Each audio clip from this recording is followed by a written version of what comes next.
My daughter, my youngest daughter, has been down visiting Belinda and me with her boyfriend Adam. He's a lovely man. And my daughter, she's too similar nature to me, so I can't say she's lovely. I'm only teasing. But we do clash. That's what it's like in families. But the two of them are not believers. In fact, my daughter is probably more of an unbeliever than Adam. Adam's a nice chap. I was hoping they would come this morning, but they can't. Adam, though, is inquisitive. He is, you could see there's an interest there, but not my daughter. She's aggressively against. I think it's because I'm her dad. But I'm praying that one day she'll be saved. But what I was thinking about this, if there's one thing that every skeptic and every believer can accept, it's this: that this universe that we inhabit and this planet we live on is incredible beyond description. It's majestic in its beauty, and the mystery of it all is incredible. And we can never even fathom to the end of it. Never mind considering Him who made it all. The universe itself, it's wonderful to consider it. Our scientists, our astronomers, our astrophysicists and our cosmologists, they tell us that this universe of ours is ever expanding. It's immense and it's infinite, and yet it's growing all the time. Now I can't get that in my head. And they say it's like the inside of a balloon, if you think of it like that, that's being inflated and it's getting bigger and bigger and bigger. And it's infinite in that sense, and yet there's nothing beyond it. Now that's mind-boggling. And the majority of this universe, you and I will never ever see or understand or know its mysteries. And the tiny part of the universe that our astrophysicists and our astronomers and our other scientists know about is minuscule. And what we do know about it is awesome, it's incredible, it's majestic in its beauty. We've all seen the photographs of the stars taken from the Hubble Space Telescope, and aren't they incredible? And some of the pictures you see, it's like a beautiful work of art. And who could make that up? Those interstellar gas clouds, and I know David likes astronomy, and David could wax eloquent about this. Some of the stars are incredible. David has a telescope, Belinda and I, we've got these big binoculars, we've got a telescope that is broken. But David, I know, like us, has looked, and we've seen some of the moons on the planet Jupiter. And when you see them for yourself, with the big binoculars and a telescope, it's exciting. And if you go out at night somewhere where there's no street lights, where there's no light pollution, like St Agnes Head, if you go there and stand out in a clear night and look up at the stars, there's something awesome about them. Beautiful. See the Milky Way. It's glorious. David and his telescope, I'm sure you told me this, David, you've actually seen the rings of Saturn. Oh, yes. And Belinda and I, we've done the same. And it looks a tiny little speck even in the telescope, but it's wonderful. It's exciting. This universe of ours, of God, is vast. And it's incredible. It's majestic in its beauty. And the mystery that it contains is mind-boggling. And we have scientists who every day, it seems, are getting new PhDs and becoming experts in this and that. And what I mean is that our knowledge of the universe is growing. And yet at the same time, we human beings, we understand that what we don't know is even greater. It's incredible, it's exciting, it's awesome. They tell us that space and time are linked together and makes a continuum, whatever that means. And they say that if you think of the universe like the inside of a balloon that's expanding, there are things called wormholes, which they know exist because of at CERN in Switzerland, the Hadron Collider, where they bombard particles together, and they've discovered wormholes there, and they believe in the universe itself there are these wormholes. And what they mean is there are things, that these holes, that can take you from one side of this big balloon to the other instantly. And so they're saying that these things, if only we human beings could engineer a craft to go through them, we could even go back in time, we could go to the furthest parts of the universe. It'll never happen. But they exist. Now that's mind-boggling. They tell us that there are these black holes, which are points of singularity, whatever that means, and that they're dense, so dense that they absorb everything. Their gravitational pull is immense, and they bring everything in, even light. And that on the edge of these black holes, there are other dimensions that you and I, we just cannot imagine. And this universe of ours is full of wonderful mysteries, the majority of which we'll never ever discover. And when you pause for a moment and consider that, you realise that this world, this universe, wasn't made for you and me. Too often we think that everything revolves around us, but it doesn't. We are tiny specks. This world, this solar system of ours, in fact this galaxy of ours, is like a tiny speck in the vast greatness and immensity of the universe. So who are we to think that everything exists for you and me? It doesn't.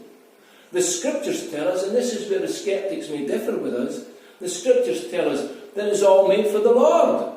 Thou art worthy, O Lord, says John in the book of Revelations, for thou hast created all things, and they're created for thy pleasure. They were and are created for thy pleasure. All things were made for him. You and I will never see the vast majority of the beauty and the wonder, the awesome glory of the universe, but God sees every speck of it. Isn't that incredible? When we pause and wonder, it makes us realise just how insignificant we are. But our God, He is truly significant. Then coming back to this world of ours in which we live, is so special in its own right. They call it the Goldilocks planet. I love that. Goldilocks, she goes to the three bears, and she tries the porridge for Daddy Bear, it's too hot. She tries the porridge for the baby bear, it's too cold. And then she tries the mummy bear, was it? Well, whatever the story is. And she finds the right porridge. And this planet of ours is the Goldilocks planet because it's in the right place in the solar system.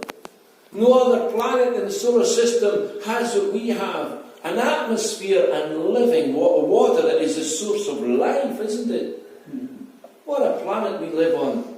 And they tell us that we've listened to discussions on the television, Belinda and I, and they talk about where all the water came for this planet, and they say it came from asteroids. Well, there's no water on asteroids. And they say, they found some moisture on Mars. Moisture? Not water. And this planet of ours, it's covered in water. And did we not have a deluge today? Did it fall on you either, Linda, when you walked on the road? No. And what an incredible world we live on. And they say, but the skeptics say that yes, there are these other planets, these exoplanets, and other galaxies, and they say they're very similar to Earth, but how do they know they've never been? They say, well, they're in similar distance from the sun as we are, but they haven't been, and as far as we know, there's not a planet like ours full of life. It's incredible, it's awesome. God's creation. Just consider the North Pole and the South Pole, the ice caps. They're inhospitable places. Belinda and I nearly went down to Antarctica, and it was freezing cold. We didn't get to Antarctica, we were near there, we were in the Falklands, and it was freezing, wasn't it, Belinda? That was their summer. And yet we're told that Antarctica is full of life. They've got all these penguins there. I don't know if you've seen the cartoon Happy Feet. If you haven't watched it at Christmas time, it's fun. These emperor penguins down in Antarctica in vast numbers. They're out there in these blizzard whiteout conditions, huddling in together, and it's incredible. That's life, and the seas down there are full of life, full of fish. It's unbelievable. And yet, if you and I went into the water there, we'd only last about 4 minutes. In fact, off the seas of these islands of ours, because I was in the Navy, I know this. If you fell in, if you go past the continental shelf in the Atlantic there, if you and I fell in the water there, we could only live for 7 minutes and be dead. And it's worse in the Arctic and the Antarctic. And yet it's full of life. Go up to the North Pole, and there are the beautiful polar bears that aren't really cuddly and cute, but don't ever go near one. Life, and then come down into the more temperate zones like here, in the British Isles, and aren't we blessed living here? England, green and pleasant land. Well, let's say Britain, green and pleasant land. Glorious, isn't it? It's a beautiful place we live in. We have beautiful beaches here in Cornwall, and I'm sure there's some of the best beaches in the world. I love Portkerno Beach. It looks so tropical. The water is so turquoise. We were at St. Mawes yesterday, and we looked down, we were at the harbour, and we looked at the water. They're so clean, so clear and beautiful. Then we've got mountains. Go to Ireland, you've got the Wicklow Mountains, you've got Donegal, and they're beautiful. Go to Wales, you've got Snowdon. You go to the north of England, to Cumbria, and you've got the Lake District, the hills there, aren't they glorious? You go to Scotland, you've got the Highlands, it's beautiful. And then go to the islands, and they're so different from the rest of Britain. Where we live, these islands, is so green and pleasant and lovely to live in. Belinda and I, years ago, we had a timeshare, and we went to Malta. And we just went into the timeshare complex in Valletta, and we packed our bags, so we unpacked our bags, and we decided to go for a walk. And as we're walking down, this timeshare person, is that timeshare salesman? That's it. She stopped us and she said, "Don't you love Malta?" Well, I said, "No." Because it's not green and pleasant like here. But it has a beauty of its own, but it is dry and dusty, but it has lovely architecture. She said, "Wouldn't you like to come and hear more often?" And I said, "No," as you can believe it. It can't compare with this, it's glorious. And everywhere we go, and these islands of ours is full of life. During this lockdown, we've been planting things in the garden. We planted an apple tree. We've already been eating some of the apples. We planted potatoes in pots, and we've already harvested them, and they're delicious. We've had strawberries. What else have we had? I don't know, but we've had lots. It's glorious. And then we weed the garden, and then we come out the next morning, and there's another weed. Where did it come from? We pick up a rock, and there's life there. And you go to Mars, and I tell you now, there's no life there. We live in a most special place. Go to the deserts on this planet of ours, and there's still life there. Go to the mountains, and there's even life there. The beautiful eagles. What a special place we live in. The skeptics and the believer, we can agree on this, that this universe which we inhabit, this planet we live on, is absolutely incredible. It's infinite in its glory and in its majesty. And yet then we say to the skeptics, well, where did it all come from? And that's where the problem arises, and they say, oh well, and they get a bit embarrassed, and they say it came by accident. And we smile. We smile. We say, oh, that's interesting. All the things that we human beings enjoy, that we use for our tools, we've all got telephones. Most of us have smartphones. Apart from, I need to announce this, we've got to pray for our elder David. He doesn't have a smartphone. And what I understand is and so does Kevin, they doesn't have one either, and apparently that's a sign of poverty now. We've got to pray for them. We've all got computers, we've all got cars which are basically moving computers, we've got televisions, we've got all these things. And did they come about by accident? No. When we first moved into our house in September, it was in a state, so we asked Jan and Mike to come and decorate. And if I had to take you there and you see the lovely decoration, if I said to you that just happened by accident, you'd laugh at me. It was Jan and Mike, and it was looking lovely. The garden was in an awful state. We couldn't do anything with it, so Colleen Steve came along. It wasn't grass, it was weeds this high, and he cut it down. And then David gave us a special seed, and now our grass is luxuriant. I'm having to cut it nearly twice a week. It's beautiful and green. Did it happen by accident? No. David, he's been working on his garden, and I saw it before he worked on it. It was a steep, grassy slope, a beautiful view from it. But all of a sudden now, I went round a couple of weeks ago, and David showed me it's all levelled out and what do you you call it? Terrace. And it's looking gorgeous. It's beautiful. And I said to Belinda, the thing with David is whenever he does something, it's really good. It was like, when I went round the garden, it was like a 5-star hotel garden. Beautiful. Then did that happen by accident? No, it happened because of David. So this universe of ours and this planet of ours, that this happened by accident. And it's far greater than anything that you and I could ever do. And that's where the argument falls down. And we say, no. David's garden necessitated David's imagination. It needed that.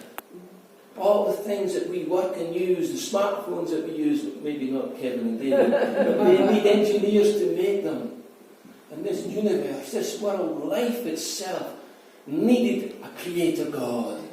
That's where it came from. And this is what I find incredible. This infinite, majestic, immense universe, full of all its mystery and wonder, God created.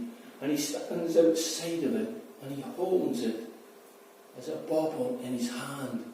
For he is the one who's truly immense and infinite. And you can study all the sciences and study the universe and study this world, study life. And you'll never come to the end of that study, and that's wonderful.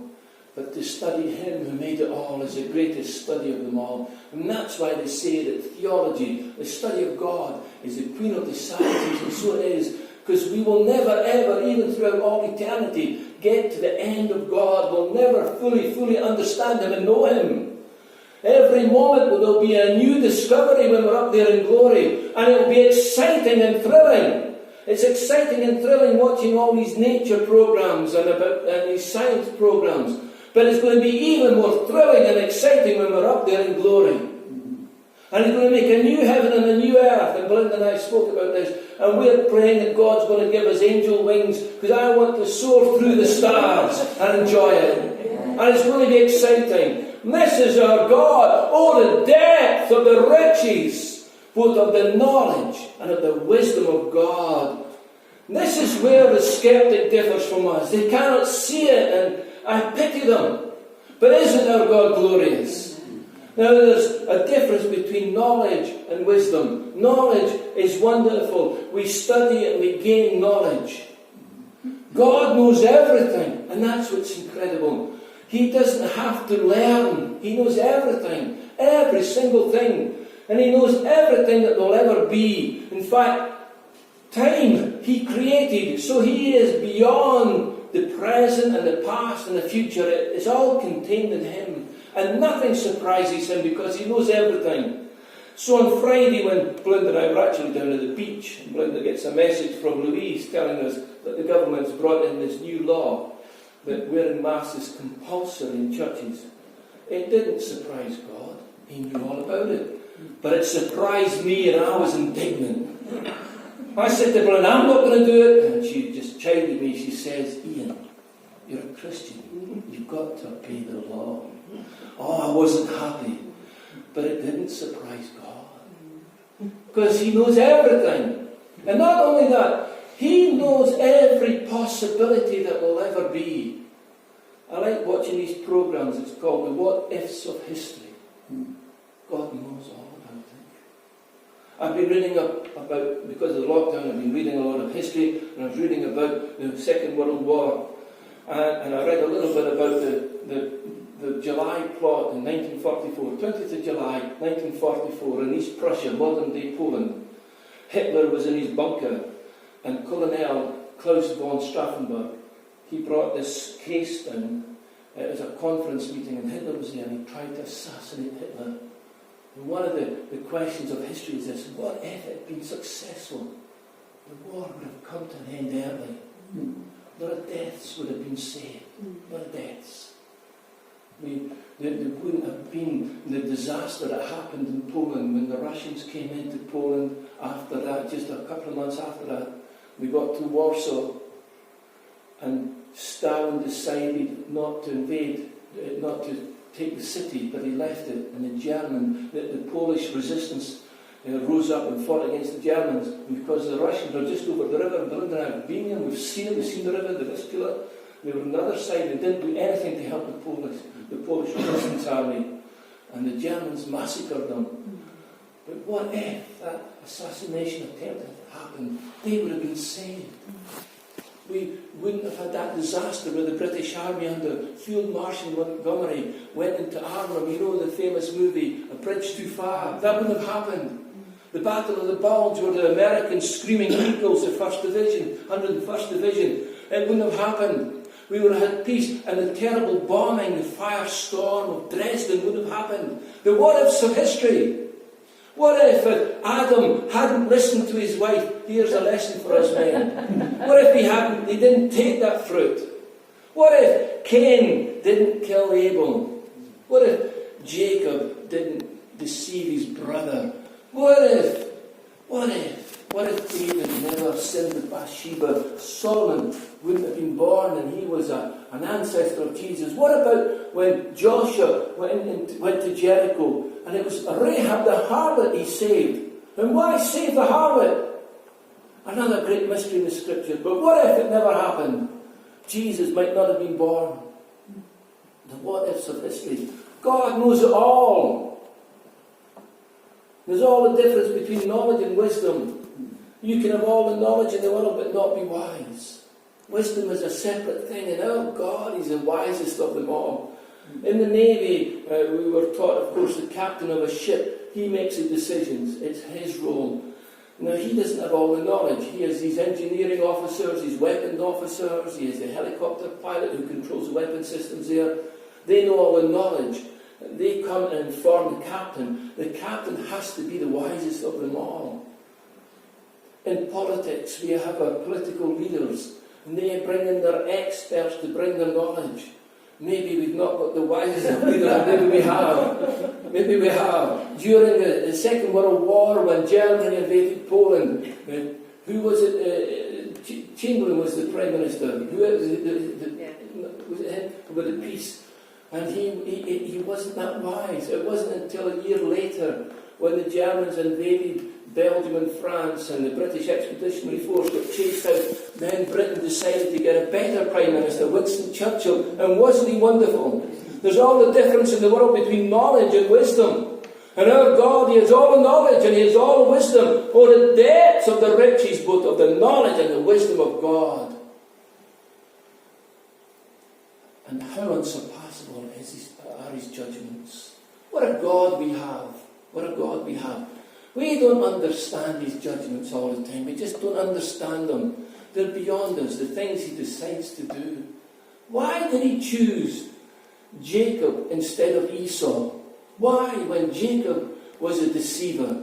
Why did he do the things that he did? Why did, when the Antediluvian people, that's the people before the flood, when they turned out to be so wicked, why did he decide to save them by picking one man and his family, Noah? And why Noah?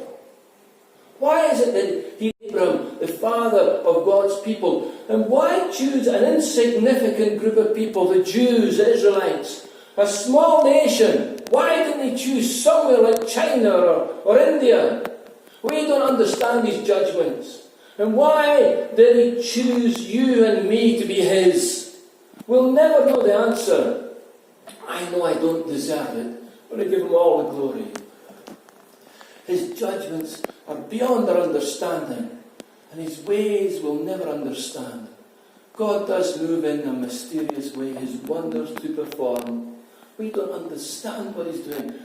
Why, Lord, why have you allowed our government to bring in this mandatory rule of wearing masks in church? I don't want to do it, Lord. And Jill's now saying she's going to get a screen here for me. Oh, I'm not happy. But Lord, why? And who am I to argue with God? Why? As the poet says, the Lord, how fearful is his name. How wide is his command. Nature in all its mighty frame lies rolling in his palm.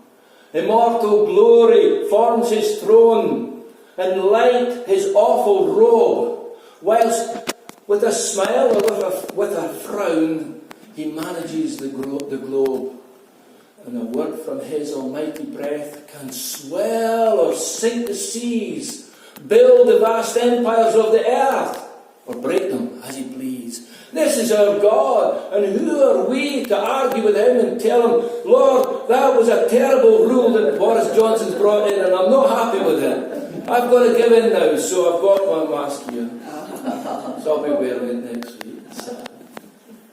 What a God we have. What a God we have. Now I know we're all Christians here, but I want us to spend just a moment and consider the awesome majesty and glory of him. And the wonder is that he loves you and me. He's adopted us into his heavenly family. He is full of loving kindness for his world, but he has saving love for you and me. And why he picked us, we'll never know. But we can rest secure in his arms.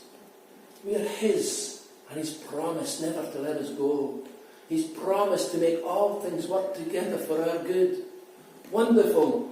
Last week I was a bit panicking. I know we shouldn't be fearful, and I don't like the word worry. I was a bit concerned, say, about the window. We didn't have the money for it, and it is in a bad state. We prayed. And what happened? Isn't our God good? As the psalmist says, surely goodness and mercy shall follow me all the days of my life. The Lord has promised to meet us, meet our every need, and we'll never want for anything. And that gives us the greatest assurance and comfort there is when we spend just a moment contemplating the majesty and the glory of God. There's no other comfort greater than that. Wonderful.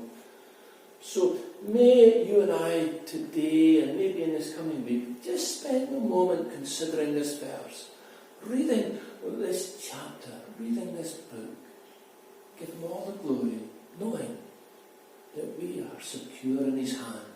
He'll never let us go. Other people have all their worries and their terrors. We have our problems that come our way. But the difference between us and them, the difference between the skeptic and the believer is we have God. And if God be for us, and he is, then who or what can ever be against us? And the answer is nothing. Praise the Lord. Oh, the depths of the riches, both of the knowledge and the wisdom of God. How unsearchable are his judgments, and his ways past finding out. Hallelujah.